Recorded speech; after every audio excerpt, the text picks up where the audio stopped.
ఎంత పిక్కలాట చూస్తే అర్థమవుతుంది మహిళ అమ్మాయిలు తెలివి.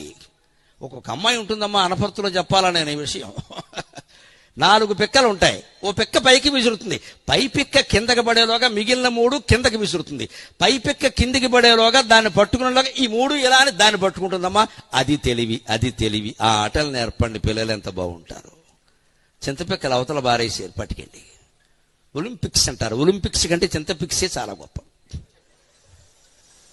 పనికొచ్చే ఆటలన్నీ మానేసి పనికిమాలిన ఆటలన్నీ బయలుదేరి ఇప్పుడు వీడియో గేమ్స్, గడిది గుడ్డు గేమ్స్ అయ్యారు. తెలివి పెరిగిందా? ఉన్నది పోయింది. కానీ అసలు చింతపిక్కలాట ఎంత గొప్పదండి. ప్రతి మహిళ పూర్వం డబ్బున్నా లేకపోయినా, మొగుడు తాగుపోతేనా తిరిగిపోతేనా నేర్పుగా సంసారం చేసుకుని 10 మంది బిడ్డల్ని పెంచారంటే చింతపిక్కలాట కారణమమ్మా. ఆ మహిళామణులకు నమస్కారం, ఆ తరానికి నమస్కారం. నిజంగా తెలివి తెలివి తెలివి ఏమిట. మేము చిన్నతనంలో చూసి అది మగాళ్ళ వల్ల కాదు, అది మేము ప్రయత్నించేవాళ్ళం. మా మేనకోడలు ఆడుతూ ఉంటే మా వల్ల ఏది కాదు.